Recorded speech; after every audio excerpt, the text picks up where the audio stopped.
مرحب مرحب يا هلال، أهلا أهلا كيف الحال؟ مرحب مرحب يا هلال، أهلا كيف. كل سنة وانت طيب. طيب الله يكرمك. هسألك سؤالين في القرآن. من هو الصحابي الذي كانت تستحي منه الملائكة؟ علي بن أبي طالب، أبو بكر الصديق، عثمان بن عفان، عمر بن الخطاب؟ عثمان بن عفان. علي بن أبي طالب. عمر بن الخطاب. سيدنا عثمان بن عفان. عثمان بن عفان. عثمان بن عفان. عثمان بن عفان. من هي أول من توفت من بنات الرسول صلى الله عليه وسلم؟ السيدة أم كلثوم، السيدة رقية، السيدة زينب، السيدة فاطمة؟ سيدة رقية. أم كلثوم. فاطمة. السيدة رقية. السيدة رقية. السيدة رقية. ما هي أكتر سورة ذكر فيها اسم الرحمن؟ الاختيارات: سورة البقرة، سورة مريم، سورة يوسف، سورة الرحمن؟ سورة الرحمن. سورة الرحمن. سورة الرحمن. سورة الرحمن. سورة البقرة. سورة الرحمن. سورة يوسف. لا، سورة مريم. سورة مريم. سورة مريم.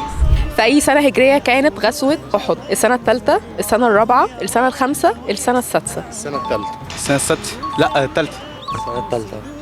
الثالثة إن شاء الله. السنة الثالثة. كم مرة ذكرت السيدة مريم في القرآن؟ 33 مرة، 34 مرة، 35 مرة، 36 مرة؟ 34. 33. 36 مرة. 35 مرة. 34 مرة. 34 مرة. 34. كم عدد أبناء سيدنا محمد عليه الصلاة والسلام؟ 5 ولا 6 ولا 7 ولا 8؟ 8. كلهم 3. 7. 7. ما هي السيدة الملقبة بجدة العرب؟ السيدة هاجر، السيدة مريم، السيدة خديجة، السيدة آسيا؟ السيدة هاجر. السيدة خديجة. سيدة هاجر. السيدة هاجر. كم مرة ذكرت الشمس في القرآن الكريم؟ 31 مرة، 32 مرة، 33 مرة، 34 مرة؟ 32. 33. 31 مرة. كم عدد أبواب الجنة؟ 6 أبواب، 7 أبواب، 8 أبواب، 9 أبواب؟ 7 أبواب. 8. أيوة 8 أبواب. في أي سورة ذكر فيها شهر رمضان؟ البقرة، الكهف، آل عمران؟ البقرة. بقرة. سورة البقرة هي 180 أو حاجة زي كده، يعني في الصفحة الشمال. وبتقولي هي هتخسر؟ شاطرة، مبروك عليكي. بريكو بيقول لك كل سنة وانت طيبة. بريكو بيقول لك كل سنة وانت طيب بمناسبة رمضان.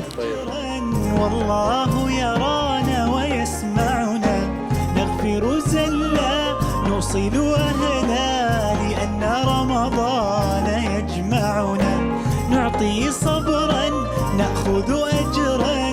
والله بريكو بيقول لك كل سنة وانت طيب. اديني واحدة غير بنات.